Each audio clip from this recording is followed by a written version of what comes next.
Okay, baby, it gets pumping. It done got pumping now. A lot of stuff crammed in the first episode. Second go around, baby, it done started pumping.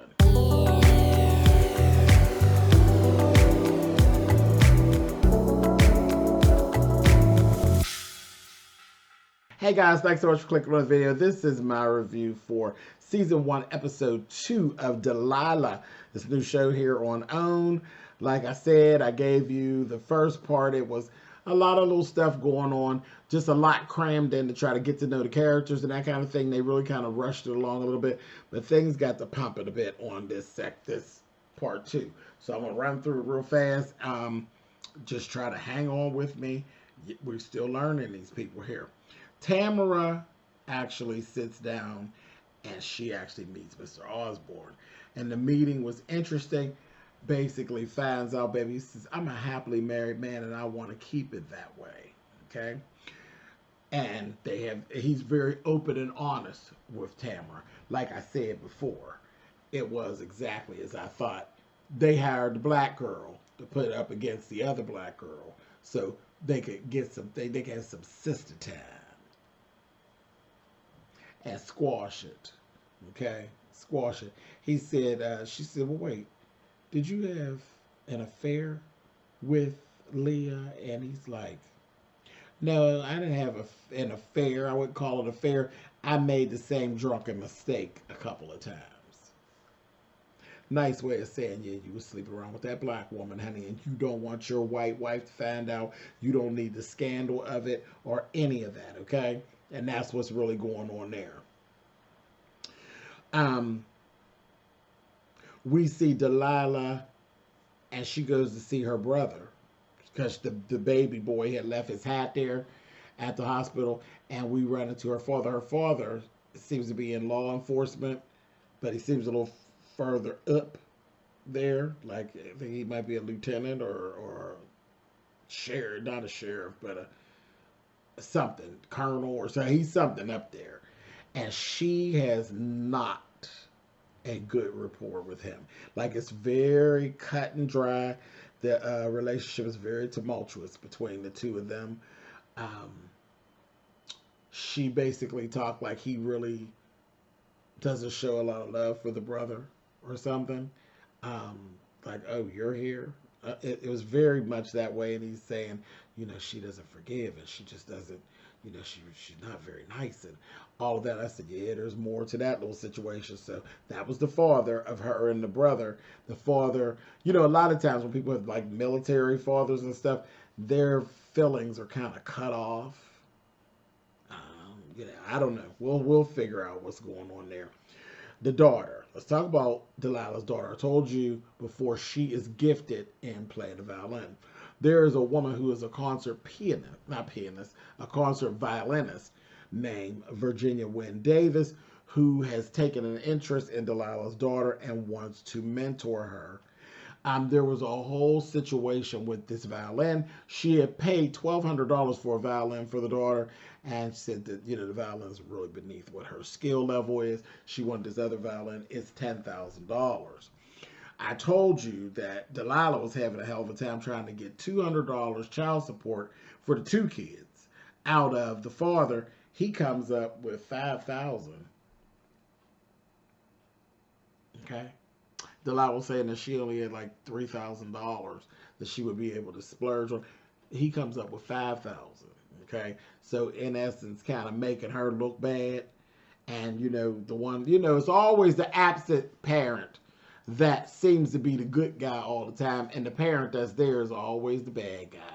And what I noticed about him, he is a bit of a little bastard. His name is Gordon. Gordon is very manipulative, okay? And not just with Delilah. He's that way he's got this girl staying with him, and she ain't met the kids, and she's about, I want to meet your kids. Instead, the other girl, he's giving her very much of how you are here for me to bang on and to have an occasional meal with. I don't need you meet my kids at all. And it was kind of like, yeah. He just like blew her off. Um, but what I did notice about him, he basically is trying to run his house and Delilah's house. Messy. And then we found out he had cheated on her and everything like that. That's why he got thrown out. But he's very manipulative, okay? Um, because the son ended up calling him, and was when the little boy come back and they said, oh, he ain't leaving, he gonna be here. He called his dad to see if he could stay with him. He, said, I'm not saying yes, I gotta talk to your mother. So he ain't got no intentions of that little boy living with him. Period. Very manipulating and working the whole thing. But that's what cheaters do, isn't it? He ain't shit, he just cute, that's all. Just cute. He just look good, but he sure ain't good for you. Been there, done that. Anyway, so in the midst of all of this, Tamara invites Delilah over to her house for this little party. And there's just one little guy. I think we're going to see him again. Cute guy who's a friend of Tamara's old man. Her old man is either a lawyer or a judge. Okay, he's something in that realm. Real sharp, real together and everything like that.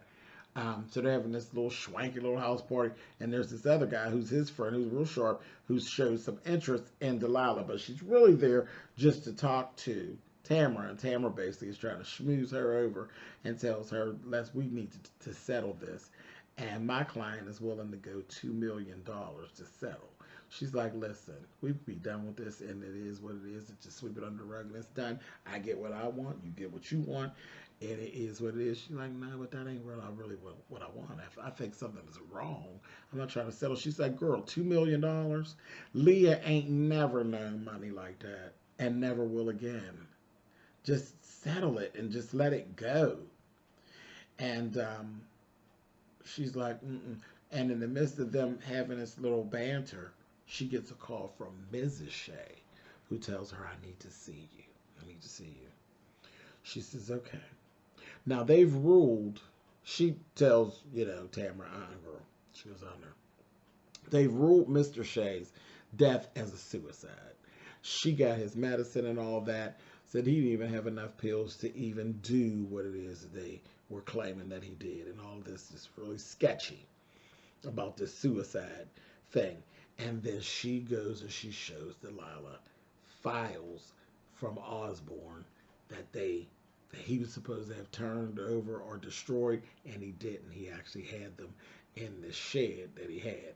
And she basically turns them over to Delilah because she thinks there was foul play and everything like that. Now,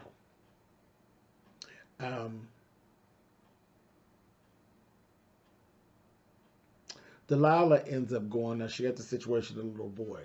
She goes to the wife's house. Her name is Christine. Goes to the wife's house. She comes, she's in a robe or whatever. She just at the door like, why, because she just like showed up.